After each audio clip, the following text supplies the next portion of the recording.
الحمدللہ وکفا والسلام علی عبادہ الذین اصطفیٰ خصوصاً علی افضلہم مخاتم النبیین محمد الامین وعلی آلہ واصحابہ اجمعین اما بعد اعوذ باللہ من الشیطان الرجیم بسم اللہ الرحمن الرحیم قال لئن اتخذت إلها غيري لأجعلنك من المسجونين قال أولو جئتك بشيء مبين قال فأت به إن كنت من الصادقين فألقى عصاه فإذا هي ثعبان مبين صدق الله العظيم رب اشرح لي صدري ويسر لي امري واحلل عقدة من لساني يفقهوا قولي اللهم ربنا الهمنا رشدنا وعذنا من شرور انفسنا اللهم ارنا الحق حقا وارزقنا اتباعه وارنا الباطل باطلا وارزقنا اجتنابه آمین یا رب العالمین۔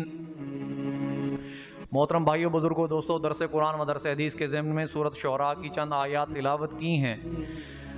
اللہ تعالیٰ سے دعا ہے کہ مجھے اسے خود سمجھنے، سمجھانے اور آپ کو سمجھنے کی توفیق عطا فرمائے، آمین۔ پچھلے جمعہ کے درس میں نے آپ کو ایک دعا سنائی تھی جو کہ حضرت ابن عباس رضی اللہ تعالیٰ عنہ سے روایت ہے کہ حضور محمد مصطفیٰ احمد مجتبیٰ صلی اللہ علیہ وسلم تہجد میں وہ دعا پڑھا کرتے تھے، اللہم لک الحمد انت قیم السماوات والارض ومن فیہن ولک الحمد انت ملک السماوات والارض ومن فیہن ولک الحمد انت نور السماوات والارض ومن فیہن ولک الحمد انت الحق ووعدک الحق ولقاؤک الحق وقولک الحق والجنت حق والنار حق والنبیون حق ومحمد حق والساعۃ حق اللہم لک اسلمت وبک آمنت وعلیک توکلت وإلیک انبت وبک خاصمت وإلیک حاکمت اللہم اغفر لی بما اعلنت واسررت وقدمت واخرت وما انت عالم به منی انت المقدم وانت المؤخر لا الہ الا انت ولا حول ولا قوة الا باللہ۔ یہ بہت خوبصورت دعا ہے۔ آج اس کے دوبارہ پڑھنے کا مقصد یہ تھا کہ کچھ باتیں جو پچھلی دعا میں بیان کرتے وقت رہ گئی تھی یا کچھ جو غلطیاں سرزد ہو گئی تھی ان کا ازالہ کرنا مقصود تھا۔ تو اللہ تعالیٰ جو حضور محمد نے مانگا اس دعا میں صلی اللہ علیہ وسلم، اللہ تعالیٰ ہمیں بھی وہ نصیب کرے اور عطا کرے۔ ایک اور بات کی کریکشن اور ریکٹیفیکیشن کرنی ہے کہ میں نے ایک آیت پڑھی تھی سورۃ نور کی، تو اس میں تھا یکاد زیتھا یضیء، تو یہ ولو لم تمسس نار، تو یہ ایک تصحیح کرنی تھی میں نے، جو پچھلے جمعہ میں نے یہ پوری آیت بیان کی تھی اور اس کا ترجمہ بھی بیان کیا تھا۔ اور ایک میں نے آیت بیان کی تھی عسیٰ ان یبعثک ربک مقاما محمودا، تو یہ بھی تصحیح کے زمرے میں آج میں نے بیان کر دی ہے۔ اللہ تعالیٰ سے یہی گزارش ہر وقت کرنی چاہیے اور میں کرتا ہوں، آپ کو بھی کرنی چاہیے کہ جو غلطیاں ہم سے سہون سرزد ہو جائیں تو اللہ تعالیٰ اپنی رحمت سے، اپنی شان غفاری سے ہماری ان غلطیوں کو معاف کر دے۔ آج کی جو حدیث پاک ہے اسے روایت کیا ہے عن انس رضی اللہ تعالی عنہ قال قال نبی صلی اللہ علیہ وسلم، حضرت انس رضی اللہ تعالی عنہ نے روایت کی کہ فرمایا رسول اللہ صلی اللہ علیہ وسلم نے ثلاث من کن فیہ وجد طعم الایمان، تین باتیں جس شخص میں ہوں گی، محمد مصطفیٰ فرما رہے ہیں، بات کو بار بار دہراتا اس لیے ہوں کہ محمد مصطفیٰ احمد مجتبیٰ کی شان ہمارے دل کے اندر کھب جائے اور جو آپ بات کرتے ہیں اس پہ ہم عمل کرنے والے بن جائیں۔ عمل کب کریں گے؟ جب محمد مصطفیٰ احمد مجتبیٰ کی عظمت ہمارے دلوں کے اندر کھب جائے گی۔ ڈاکٹر صاحب بیان کرتے تھے، آج ان کا ایک میں بیان آپ کے سامنے نقل کروں گا کہ محمد مصطفیٰ احمد مجتبیٰ کی شان بیان کرنا ہمارے بس میں ہے ہی نہیں۔ آپ کا نبی ہونا نبیوں میں افضل ترین ہونا، نبیوں کا سردار ہونا۔ تو ڈاکٹر صاحب کہا کرتے تھے کہ کسی اگر مولج کی کوئی تعلیمی قابلیت کا اندازہ کون لگا سکتا ہے؟ وہ ایک مولج ہی لگا سکتا ہے۔ عام آدمی کو تو ایک مولج کی تعلیمی قابلیت کا پتہ نہیں چلے گا کہ یہ کتنا بڑا مولج ہے، اس نے کیا پڑھ رکھا ہے، اس کی تشخیص کتنی اچھی ہے۔ تو محمد مصطفیٰ احمد مجتبیٰ جو خاتم النبیین ہیں، تو ان کے نبی ہونے کی عظمت کون پہچان سکتا ہے؟ ایک نبی ہی پہچان سکتا ہے، ایک نبی پہچان سکتا ہے۔ مگر چونکہ نبیوں میں افضل ترین ہیں، خاتم النبیین ہیں، نبیوں کے سردار ہیں، مسجد میں اقصی میں نبیوں کی امامت کراتے ہیں، تو محمد مصطفیٰ کی شان کوئی نبی بھی نہیں پرکھ سکتا۔ محمد مصطفیٰ کی شان صرف میرا رب جانتا ہے، صرف میرا رب جانتا ہے۔ اسی طرح محمد مصطفیٰ کا روحانی وجود، نور علی نور، کہ محمد مصطفیٰ کا روحانی وجود کیا تھا، ان کی شان کیا تھی۔ آپ صوم وصال رکھتے تھے، مطلب روزہ رکھا، شام کو افطار نہیں کیا، اگلا پورا دن گزرا، پھر شام کو افطار کیا تو 2 دن کا کٹھا روزہ، یا اگلے دن بھی افطار نہ کیا، 3 دن کا کٹھا روزہ۔ تو صحابہ نے بھی کوشش کی۔ اب حضور نے صحابہ کو بلایا کہ تم یہ نہیں کر سکتے، مجھے تو رات کو میرا رب کھلاتا بھی ہے، پلاتا بھی ہے، تو آپ کیسے محمد مصطفیٰ کے روحانی وجود کا بھی کوئی جائزہ پیش کر سکتا ہے اس کرسی پر بیٹھا ہوا کوئی بھی شخص؟ کیونکہ اس کے بس سے ہی باہر ہے، اور اگر بیان کرنے کی کوشش کرے گا تو غلطی کرے گا۔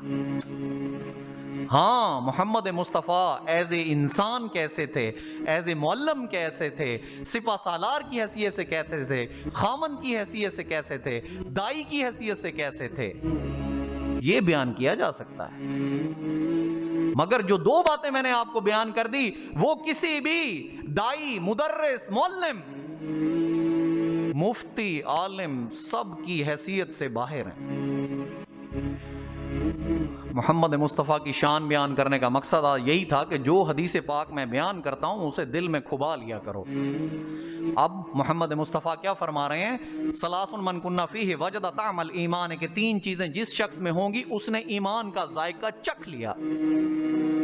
مطلب اگر یہ 3 چیزیں نہیں تو ایمان سمجھو دل میں نہیں ہے۔ آج یہ اٹھو تو تمہیں معلوم ہو کہ تمہارے دلوں میں ایمان بھی ہے کہ نہیں ہے، ایمان کا ذائقہ بھی چکھا کہ نہیں چکھا، کیونکہ جو بات محمد مصطفیٰ کہہ رہے ہیں اس کی تو نفی ہو نہیں سکتی۔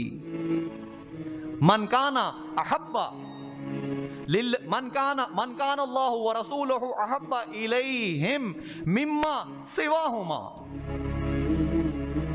کہ جس شخص کے دل میں اللہ اور اس کے رسول کی محبت، من کان اللہ ورسولہ احب الیہ مما سواہما، کہ جس کے شخص کے دل میں اللہ اور اس کے رسول کی محبت دنیا کی تمام چیزوں سے زیادہ ہو۔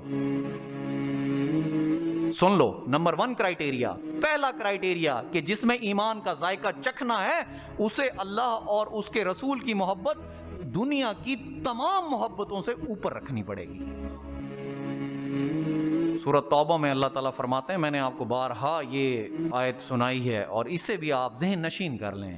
قل، اے محمد کہہ دیجئے صلی اللہ علیہ وسلم، ان کان آباؤکم و ابناؤکم و اخوانکم و ازواجکم و عشیرتکم و اموال اقترفتموہا و تجارت تخشون کسادہا و مساکن ترضونہا احب الیکم من اللہ و رسولہ و جہاد فی سبیلہ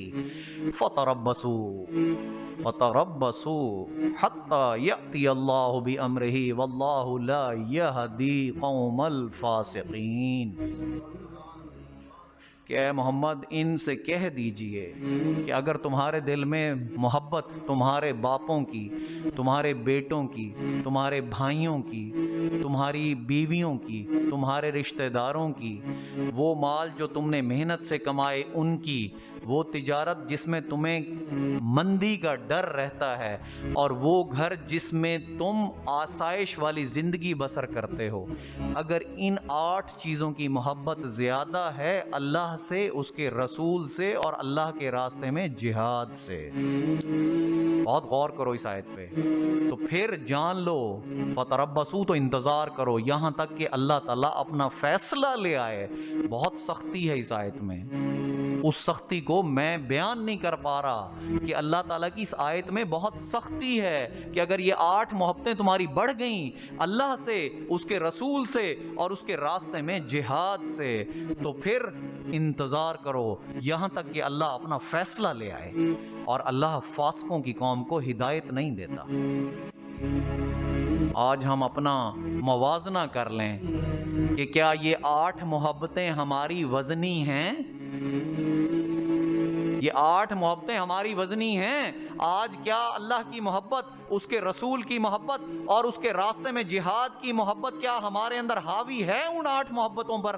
اپنے گھر بار، اپنی تجارت، اپنے مساکن، اپنے گھر بچوں کو، بیویوں کو، بھائیوں کو، باپوں کو چھوڑ کر اللہ کے راستے میں نکل رہے ہیں؟ آج ہم اللہ کے دین کو قائم کرنے کی کیا کوشش کر رہے ہیں؟ ہم قرآن کو سیکھ رہے ہیں، حدیث کو سیکھ رہے ہیں؟ اگر سیکھ رہے ہیں تو سکھا رہے ہیں، اور اگر سکھا رہے ہیں تو پھر یہ کڑھ بھی رہے ہیں کہ جو باطل کا نظام چل رہا ہے باہر، اس کی ہر چیز کو پہ ہمارے اندر کڑھن ہو، اور ہم ایک ایسی جماعت تیار کرنے والے بن جائیں جو کہ اللہ کے دین کو غالب کرنے والی ہو جائے۔ آج کیا یہ کوشش کر رہے ہیں؟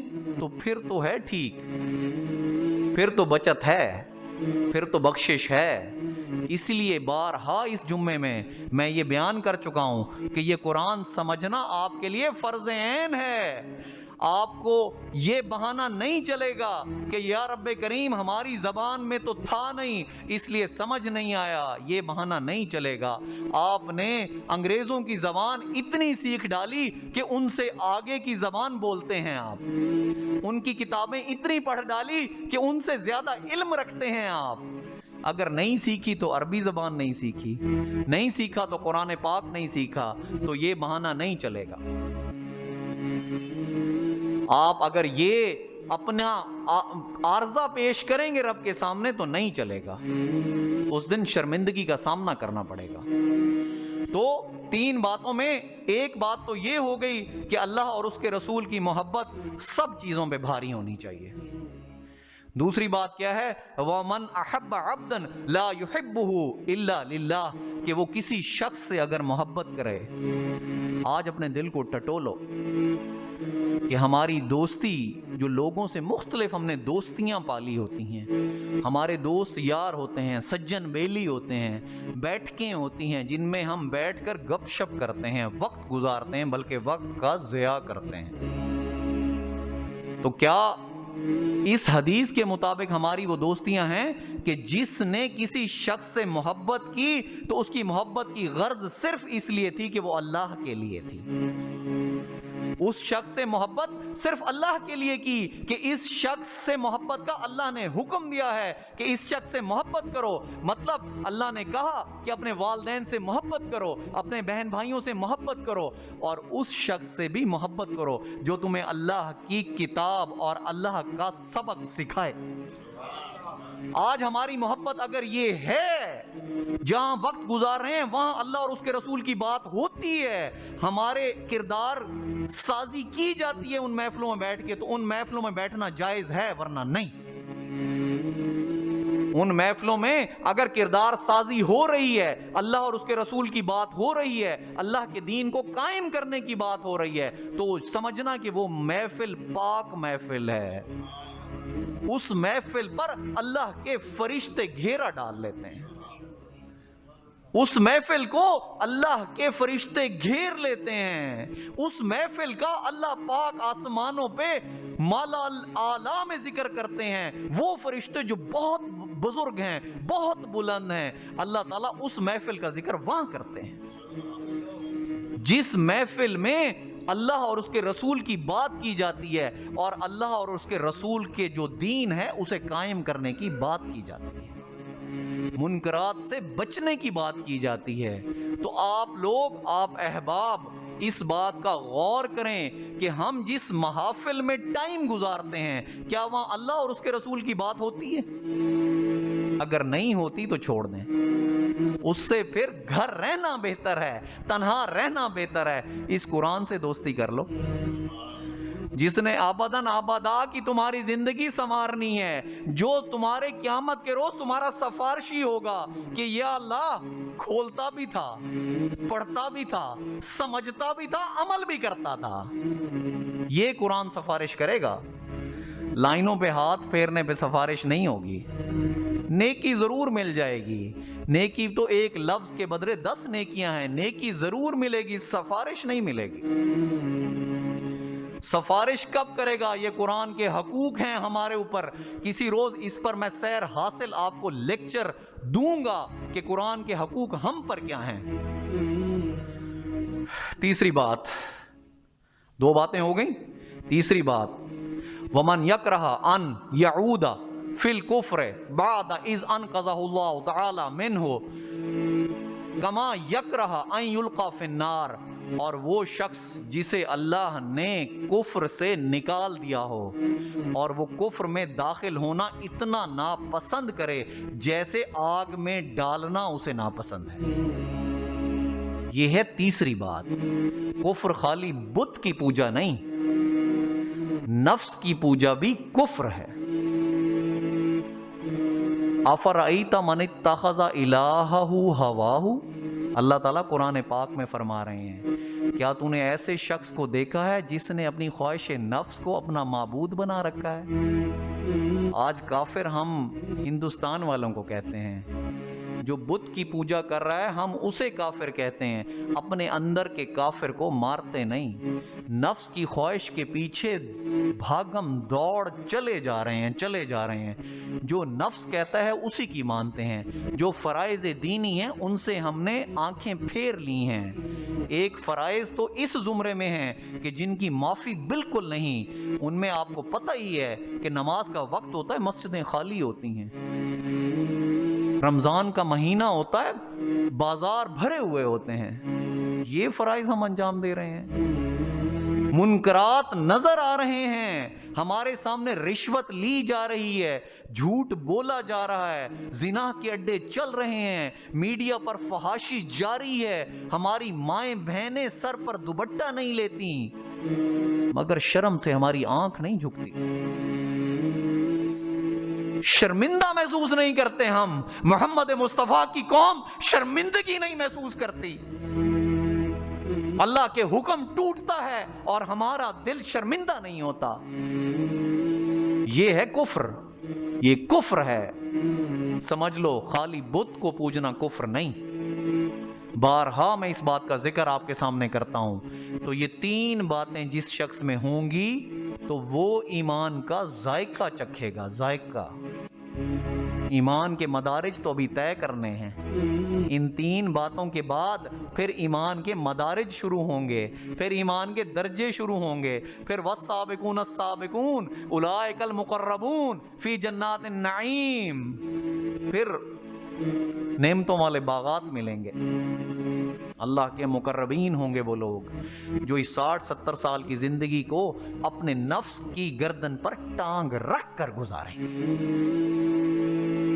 جو نفس خواہش کرے گا اسے نہیں مانیں گے، اور وہ دیکھیں گے کہ میرے اللہ نے اور اللہ کے رسول نے اس کام کے بارے کیا حکم دیا ہے۔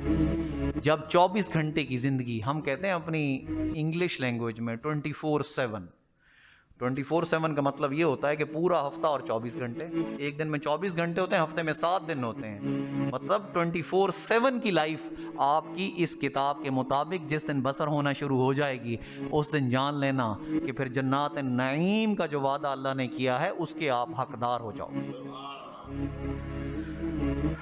درس قرآن شروع کرتے ہیں، کیونکہ ڈاکٹر صاحب کا بارہا گلا رہا ہے کہ میں قرآن کا درس بہت مختصر دیتا ہوں اور زیادہ ٹائم حدیث پہ لگا دیتا ہوں، تو آج میں نے کوشش کر کے وقت کو بچایا ہے۔ سورۃ شعراء کا ہمارا درس چل رہا ہے، میں نے آپ کو اس کے بارے پہلے بھی بتایا تھا کہ جو لوگ باقاعدگی سے تشریف لاتے ہیں اس جمعے کے درس میں انہی کو ہی مزہ آتا ہے، کیونکہ انہیں پچھلے درس کا پتہ ہوتا ہے کہ سورۃ شعراء میں کیا واقعہ چل رہا تھا۔ مجھے ہر بار بتانا پڑتا ہے کہ یہ حضرت موسیٰ اور فرعون کا مکالمہ چل رہا ہے۔ فرعون کی دربار ہے، لاؤ لشکر ہے، اس کے سردار بیٹھے ہیں اور حضرت موسیٰ علیہ السلام اس کی آنکھوں میں آنکھیں ڈالے رب کی بڑائی کو بیان کر رہے ہیں۔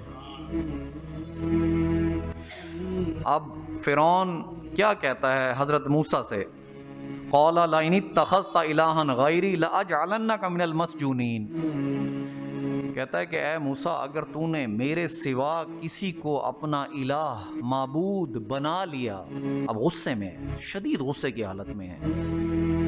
یہ حضرت موسیٰ کا میں نے آپ کو بتایا تھا رشتے میں چھوٹا بھائی بھی ہے، کیونکہ حضرت موسیٰ فرعون کے محل میں ہی پرورش پائی تھی، اور جب حضرت موسیٰ کو انہوں نے لے پالک لیا تھا تو تب بچہ نہیں تھا، بعد میں ان کا بیٹا ہوا، تو یہ رشتے میں حضرت موسیٰ کا چھوٹا بھائی لگتا ہے۔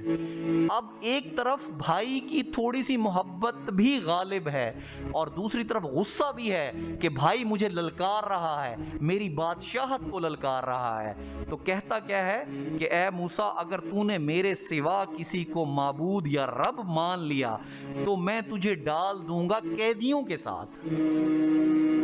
یہاں حضرت موسیٰ کو اپنے دل کی شفقت کے باعث، یہ علماء کرام بتاتے ہیں، میرے بھائیوں جو کچھ میں پڑھ کے آتا ہوں، جو کچھ میں آپ کو بتانے کی کوشش کرتا ہوں، میں قرآن کا بہت ابتدائی طالب علم ہوں، ہو سکتا ہے کہ مجھے اس کی الف بے بھی نہ آتی ہو۔ یہ وہ باتیں ہیں جو علماء کرام نے تفاسیر میں لکھی ہیں اور جو بہت آتھینٹک تفسیر ہوتی ہے، میں کوشش کرتا ہوں کہ آپ کو اسی کی بات بتائی جائے۔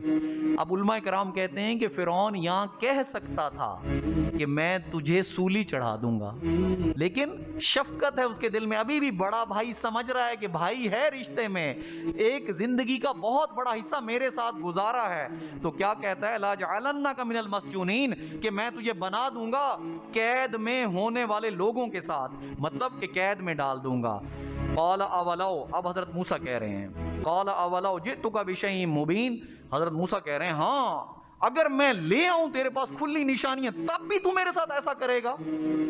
اللہ کے رسول ہیں، غضب ہے، ایک شان ہے، تو کہہ رہے ہیں کہ ہاں اگر میں تیرے پاس لے آؤں کھلی نشانیاں تو تب بھی تو میرے ساتھ ایسا کرے گا۔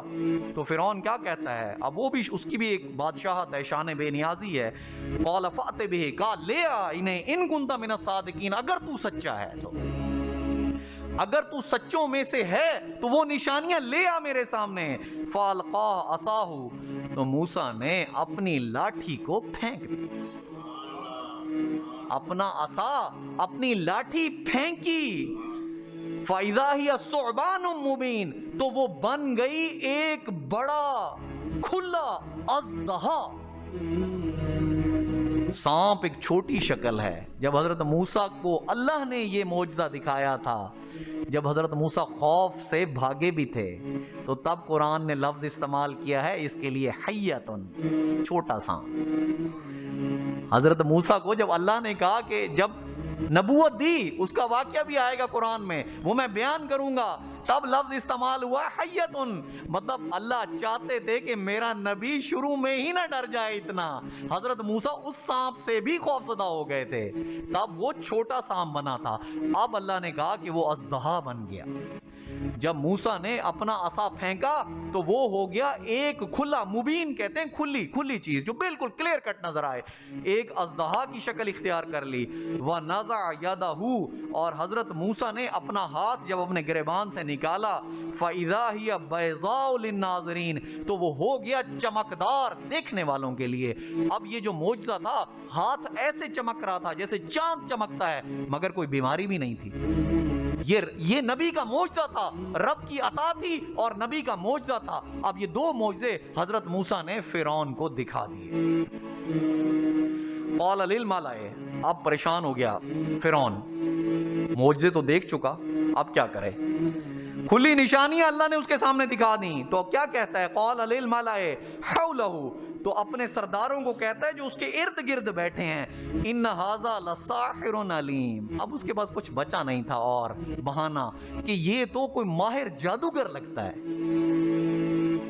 کھسیانہ ہو گیا، اتنی کھلی بڑی نشانی دیکھ کر کھسیانہ ہو گیا، پریشان ہو گیا کہ کیا کہوں اب کیسے نہ مانوں رب کریم کو، رب العالمین کو، رب المشرقین و رب مغربین کو کیسے نہ مانوں اب میں؟ اب کھسیانہ ہو کر کہتا ہے ان ھذا لساحر علیم، یہ تو کوئی ماہر جادوگر لگتا ہے، یرید ان یخرجکم من ارضکم بسحرہ، یہ چاہتا ہے کہ تمہیں نکال باہر کرے اپنے جادو کے زور سے تمہاری زمین سے، فماذا تأمرون، تو تم مجھے کیا مشورہ دیتے ہو؟ مطلب خود کو بے بس محسوس کر رہا ہے، اللہ کی اتنی کھلی نشانیوں کے سامنے اپنے آپ کو بے بس محسوس کر رہا ہے۔ وقت ختم ہو چکا ہے، اللہ تعالیٰ سے درخواست ہے کہ اللہ تعالیٰ مجھے اس قرآن کو سمجھنے، سمجھانے اور آپ کو اسے سمجھنے کی توفیق عطا فرمائے۔ میری کوشش ہوتی ہے کہ صرف 20، 22، 25 منٹ کا لیکچر رکھا جائے تاکہ آپ لوگ کسی بوریت کا شکار بھی نہ ہو جائیں اور گھر جائیں تو دل کے اندر یہ بات لے کے جائیں کہ اگلے جمعے وقت سے پہلے ہی پہنچ جانا ہے اور 10 ساتھیوں کو ساتھ بھی لے کر آنا ہے۔ وآخر دعوانا ان الحمدللہ رب العالمین۔